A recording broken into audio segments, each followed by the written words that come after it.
She seemed perfect, calm, confident, with that rare kind of beauty that doesn't need effort. In any room, she wasn't just noticed, she shifted the atmosphere. He, on the other hand, always lingered in the background, too ordinary, too reliable. Her love for him felt like an unexpected stroke of luck, a winning bet he'd never placed. But the brighter the light, the sharper the shadows. It all started subtly, brief glances, rare smiles, meetings that lasted longer than they should. He never asked questions, believed that trust mattered more. Until one of the most celebratory days turned him not into a guest, but a witness, to something that shatters not just relationships, but your sense of self. She wasn't confused, she was annoyed. He wasn't angry, just eerily calm. The conversations ended. Only silence remained, the kind in which he had to rebuild himself. Without her, without the past, only with the realization that sometimes the deepest wound isn't the loss. It's knowing you were never truly seen. Hello, my friend. I'm so glad you stopped by my channel. If it's your first time here, don't forget to subscribe and like this video, as every like truly inspires me. Please tell me which city and country you watched this video from. Now let's get started. They say love takes work, and maybe it does. But in the early days, being with Virginia felt effortless. She had that quiet kind of beauty, elegant and arresting without trying. The sort of presence that shifted the mood of a room without needing to speak. Me? I was the guy who blended into the background, easy to overlook. We met at a casual game night thrown by mutual friends. I tossed out a few weak jokes that earned an eye roll from her, followed by a reluctant laugh that lingered with me. One evening turned into several. Before I knew it, she was calling me her still point in a whirlwind life. Her words, not mine. Virginia had a fire in her. She hated losing, even in minor debates, and remembered small slights like trophies on a shelf. I read it as passion. I told myself that letting her win made me the bigger person, calmer, wiser. From where I stood, I'd scored above my weight class. She was everything I wasn't, and I never forgot it. I didn't question the blessing. I should have. But when you live inside a flawless-looking world, the fractures aren't easy to see, not until the whole thing caves in. It all began to shift around the time her younger sister, Chloe, started planning her wedding. I'd always had a soft spot for Chloe. She had a peacefulness to her, steady voice, warm eyes, the kind of person who made you feel heard without saying much. In most ways, she was the antithesis of Virginia. Her fiancé, Jeremy, was decent enough, a bit too fond of his reflection, but otherwise harmless. The wedding was set for early September, and Virginia threw herself into it like it was her own. She was everywhere at once, juggling vendors, scrutinizing fabric swatches, organizing playlists down to the second. Some nights, she stayed over at Chloe's to iron out last-minute details. Other times, she dragged me to tasting appointments and walkthroughs I barely pretended to care about. Over coffee one afternoon, she complained Chloe still hadn't picked a photographer. The tone in her voice was sharp, frustrated, as if that one oversight was personal. I shrugged and said, maybe they didn't need one. Keep it simple, I offered. She stared at me like I'd just insulted the sanctity of the whole event. A couple days later, she showed me a photographer's Instagram. His name was Vincent. His portfolio was drenched in gold tones, picturesque shots of couples in fields and forests, candid smiles lit by soft sun. I thought the work looked nice. Virginia called it art. He fit the budget, which seemed to seal it for her. She messaged him and arranged a meeting, said they'd be going over vision and logistics. I asked if she wanted me to join. She shut it down fast. Too fast. No need, she said. Chloe's going with me. But when she came back that night, she mentioned offhand that Chloe had bailed last minute. Meeting went fine, she added, slipping out of her coat like nothing unusual had happened. All very professional, was all she offered about Vincent after that. She never brought him up again. But something about her changed in the days that followed. It wasn't loud or obvious, just subtle. The kind of shift that you notice only when you're watching closely. She started smiling at her phone in a quiet way, not the kind of grin that follows a punchline, but something slower, fonder, like the words she was reading carried a hidden weight. Her phone, once forgotten on countertops or buried under mail, became her constant companion. Always locked, always face down. She even took it into the bathroom, like stepping away from it might cost her something. She also began stepping out more. Errands, meetings, follow-ups, all supposedly for the wedding. At first, I didn't think twice, but the frequency built like a rhythm I couldn't ignore. She'd be gone for hours, coming back with shifting explanations and vague updates. And then there were the laughs, those soft chuckles she tried to smother while working on her laptop at the kitchen table, supposedly pricing out florists or confirming RSVPs, a kind of laughter that didn't belong to the task at hand. "What's funny?" I asked once, eyes still on the television. She flinched, barely, then smiled. "Oh, just something Chloe sent me on Twitter." I glanced at her. "Chloe doesn't use Twitter." There was a pause, a flicker of hesitation. Maybe it was a story then. Doesn't matter. I didn't push, but something had already shifted in me, a quiet pressure, heavy and constant. The venue was a vineyard about 45 minutes outside the city, the kind of dreamy setup made for social media, with fairy lights overhead and long wooden tables laid out like a magazine spread. The night before the wedding, Chloe held a rehearsal dinner there for close friends and family. Virginia spent the day getting ready like it was a red carpet event, every curl placed with precision, her dress hugging her frame like it had been tailored for this night alone, her perfume a nostalgic echo from our last anniversary. Before we left, I caught her in the mirror, typing something into her phone and sending it with a subtle tap. At the vineyard, I spotted him instantly. Vincent. Tall, put together, his camera strapped across his chest like it belonged there. Virginia caught sight of him and gave a quick wave. He returned it. There was a moment between them, fleeting but charged, a glance that lingered just 1 second too long, a smile that should have stayed private. They didn't hug. No lines were crossed in public, but the way he looked at her said enough. It wasn't through a lens this time. It was personal, intimate, like he'd seen her, really seen her, without the need for a camera.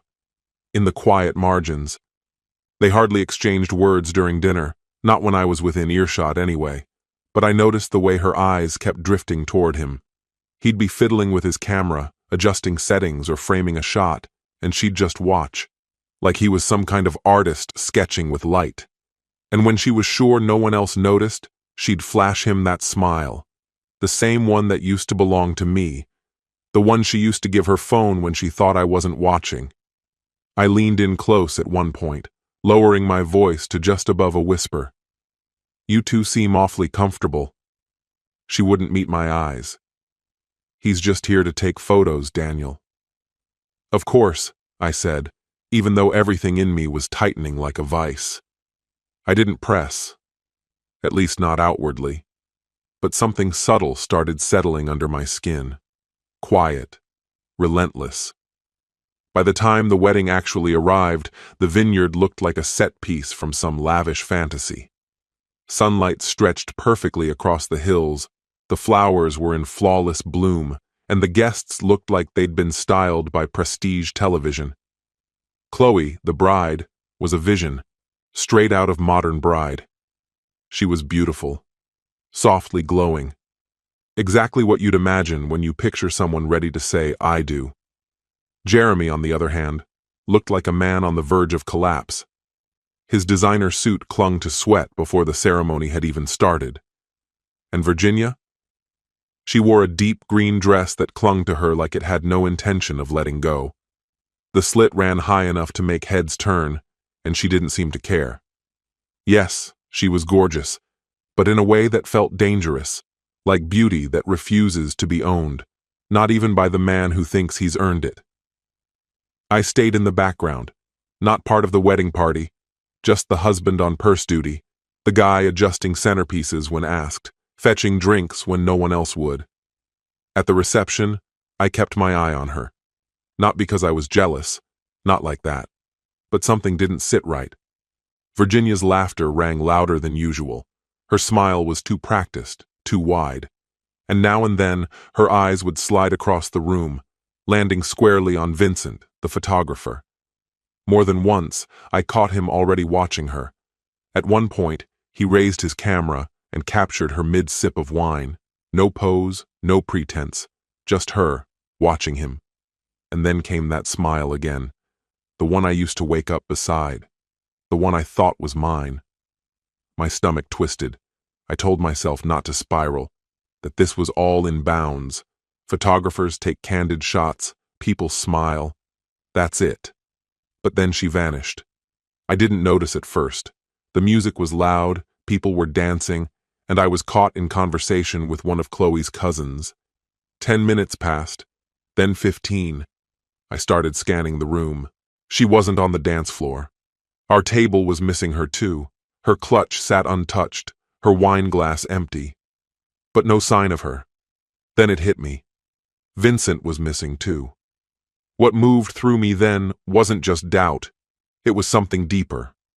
A heavy, echoing stillness. I began searching. Checked the outer edges of the venue, the hall near the restrooms, the garden out back. Even slipped past the catering tents. Nothing. Then I remembered the coat room, a quiet little alcove near the front entrance, where guests had dropped their jackets earlier. There was no reason to be there now, unless someone needed privacy. I approached slowly, like I already knew what I'd find, and some part of me still didn't want to face it. But I opened the door anyway, and there they were. Virginia was pinned against the wall, Vincent's face buried in her neck, her fingers tangled in his shirt like she was clinging to the last breath of air. They weren't naked, but it didn't matter. The way they moved, the closeness, the intensity, it said enough, said everything. This was happening, really happening, and she was lost in it, oblivious. Neither of them saw me at first. That's how far gone they were. I just stood there, disconnected, like my body was there but I'd slipped out of it. My hands stayed still, fists clenched. My jaw locked so hard I thought something might snap. Then Virginia's eyes opened, mid-breath. She saw me, and her expression changed in an instant. First, shock, then fear. But the worst part? The flicker of annoyance that followed, like I was the one who'd interrupted. Like I was the problem. I didn't yell, didn't throw anything, didn't cause a scene. I simply turned and pulled the door closed behind me. Softly, like I'd walked in on someone in the wrong bathroom. I walked straight to the bar, found the first open bottle, vodka, maybe tequila, and poured. I couldn't taste it, could barely feel the glass in my hands. All I could hear in my head was the echo of that door creaking open again and again. I didn't say another word that night, didn't expose her, didn't ruin the wedding. I just shut down, went completely cold. We drove home in silence. I kept my hands glued to the wheel, eyes locked on the road like breaking focus would shatter me. Halfway back, she finally spoke. "Are you ever going to say anything?" I said nothing. She exhaled. "It's not what it looked like." A short, humorless laugh escaped me. "Virginia, I saw it." Silence again. Then she said, You've felt so far away lately. So safe. You're always present, but never alive. I don't know. It wasn't something I meant to do. It just happened." My grip tightened on the steering wheel, knuckles pale against the leather. "This wasn't some careless mistake at your sister's wedding. It was a deliberate choice. You meant to betray me there. That wasn't a lapse in judgment. That was a decision." But what broke me the most? Not a single tear from her. Nothing. Just that cold, guarded look, like I was the one who failed. Like I was supposed to be ashamed for not being enough. When we got back home, I didn't even take off my shoes. I went straight to the living room, locked eyes with her, and said, "Pack your things. I want you out by tomorrow." She didn't argue, didn't defend herself, just turned around, walked upstairs like we were strangers, scrolling her phone as if the moment didn't matter, then shut herself away in the guest room. I spent that night stretched out on the couch, staring at the ceiling like it might offer some kind of answer. My marriage had just shattered, right in front of me, and I couldn't even cry. Before dawn, I was already up, not waiting on anything, especially not her. I stopped outside the guest room, knocked once, and said, "Today, you need to be out." She moved slowly, like she didn't believe I meant it, like I might still cave. But by the afternoon, she was gone. No farewell, no remorse. Just the faint click of the front door as it closed behind her. The very next day, I filed for divorce. No hesitation, no late-night reconsiderations, no maybe we can talk, no bargaining. I went straight to a lawyer, signed where I had to, and let the documents say everything I couldn't. There was no drawn-out goodbye, no heartfelt conversation, no tidy ending wrapped in sentiment. Word got around fast. It always does, especially when there's drama. I don't know if Chloe noticed something at the wedding or if someone clued her in, but she called the next morning sobbing. "Daniel, I'm so sorry," she said over and over. "You didn't deserve this. You were always good to her." I thanked her, but my voice was empty. I was still too raw to say more. Meanwhile, Virginia acted like it was just turbulence, something we'd get past. She sent a couple of texts. "Can we talk? And are you really just walking away?" I didn't respond. Then came the flood. "Hey man, you okay?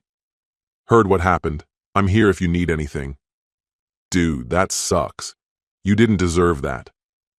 People I hadn't heard from in years suddenly appeared, like I was the main character in a story they'd been following from a distance. I became that guy, the one whose wife cheated, the dependable, boring guy who just wasn't thrilling enough. That image?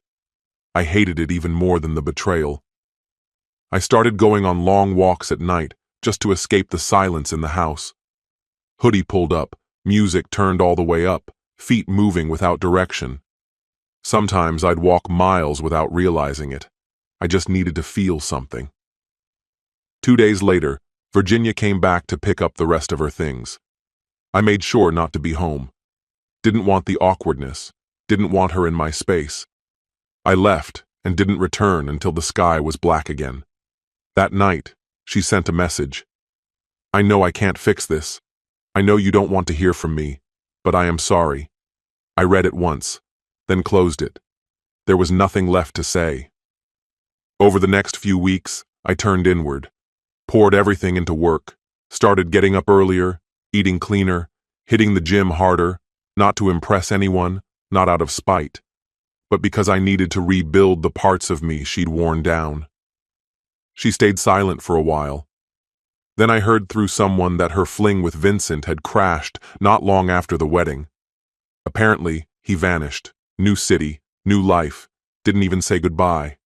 And no, I didn't smile, didn't feel triumphant, didn't get some cosmic justice thrill. I just felt nothing. Not because I was numb, but because I was finally past it. A few weeks after that, the texts started coming again. First a simple hey, then can we talk? Eventually, I miss you. I messed up. Can we start over? I never replied. I'd found peace in the silence, and I wasn't about to trade it for the chaos she brought with her.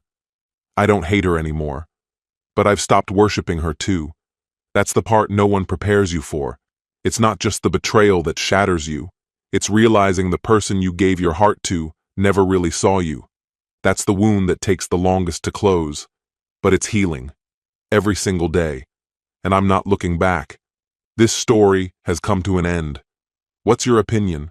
Share it in the comments, my friend.